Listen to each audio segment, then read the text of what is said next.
Hi everyone, my name is Andrew. I'm a graduate student at Springfield College in Strength and Conditioning, and I'm here to talk about my thesis. What am I curious about? Well, as a strength coach, I'm curious about hypertrophy, because hypertrophy is one important element for strength and power. The cross-sectional area of a muscle is directly related to the amount of force it can put out.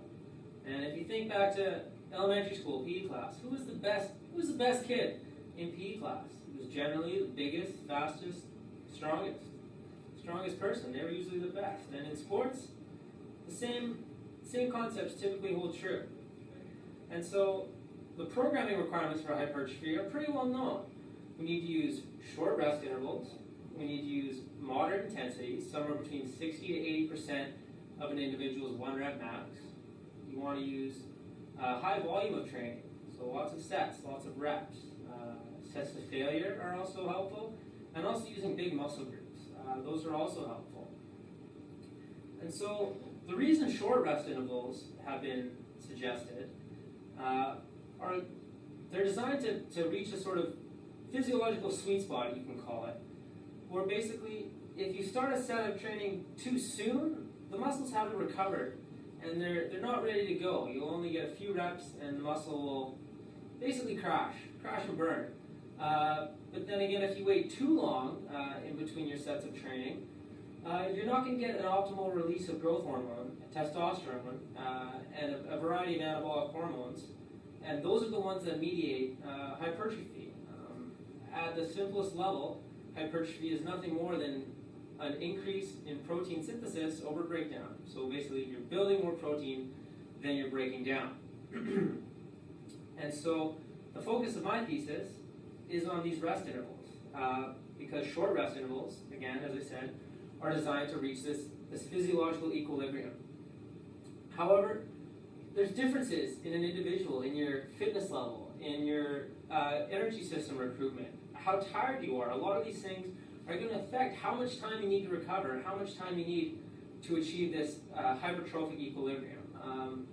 A helpful analogy would be, imagine a rule or a guideline came out that said everybody has to wait 1 minute before drinking their coffee. So in every situation, you pour your coffee, you wait a minute, and it's always going to be the exact temperature you like.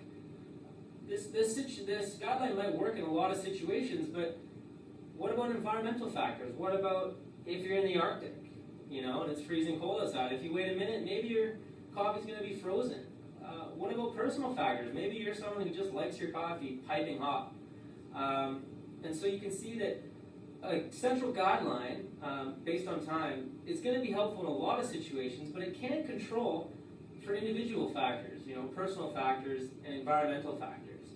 So I'm thinking my main thesis is I wonder if there's a way to individualize rest intervals to a specific physiological state. They do it in endurance training, in rowing and cycling. There's a way to do it, but there hasn't been much research into strength training. So my research question: do rest intervals determined by the time needed to reach a previous recovery state facilitate higher volumes of training during submaximal bench press repetitions to failure? So it's a bit of a mouthful, but I'll explain it as we go. So my studies, the heavy hitters. One heavy hitter is a study by Larson and Podger, and what they did is they took football players, 15 of them, and they made them do 4 sets of squats at 85% of their 1 rep max, and each set was to failure. And so they were looking at the performance decrement. What was the drop off between how many reps they could complete? And so they had 3 experimental designs. In one design, the athletes got 3 minutes between every set, standard, easy. In the second protocol, they had a 3-to-1 rest-work ratio. So however long it took them to complete a set, they got 3 times that to rest. And the last one, the most crucial one, is that the participants were told to rest until their heart rate came down to 60% of their age-predicted maximum heart rate. So that's a similar study design what I'm looking at. Unfortunately, they found no significant differences between the protocols in total volume. So that's contrary to what I'm looking for. However, the fact that they used squats and I'm using bench press, and the fact that they used a heavier intensity. They used 85% of a 1 rep max, which is a bit heavy for hypertrophy training. So these differences are enough to warrant a further investigation. Further heavy hitters were not just one study, but 10 of them. 10 studies using the bench press that all featured 1 minute rest between intervals. And they all showed that 1 minute of rest was not sufficient to maintain training intensity. So that's a real important key. And another heavy hitter, I suppose you could say, was a review article by Willerson.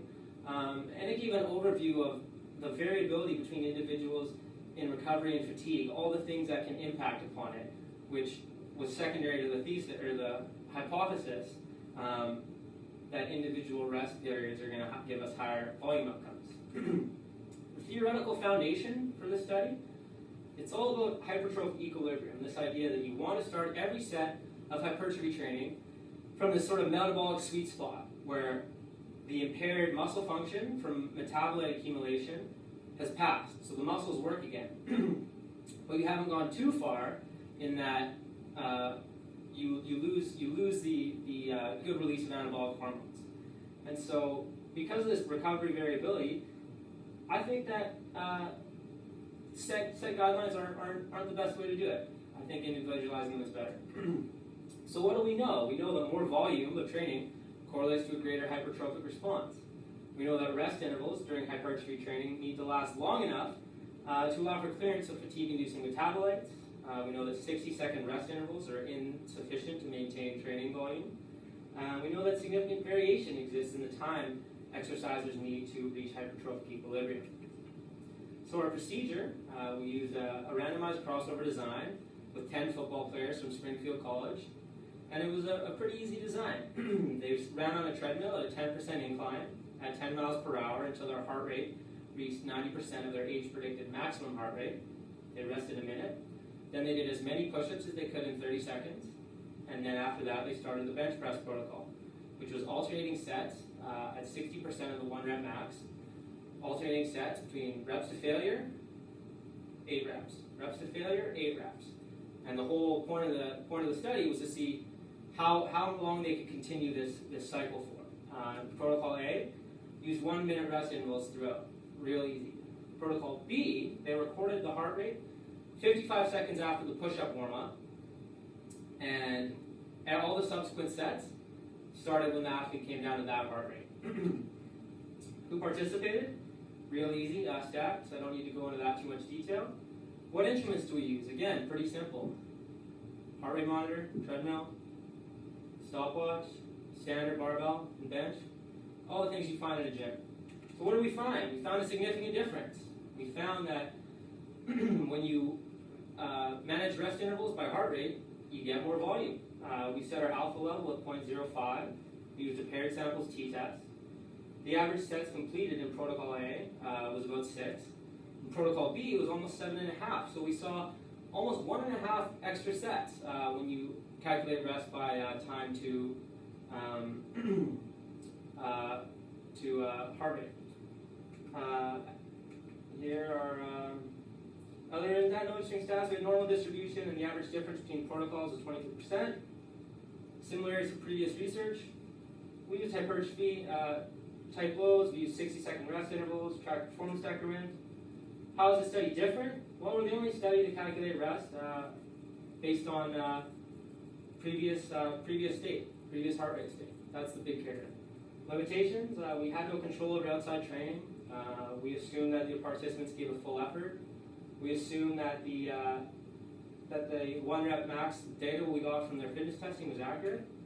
Practical application, if this is true, if heart rate mediated rest intervals give you more volume, we might get more hypertrophy. So practical applications is basically to use it.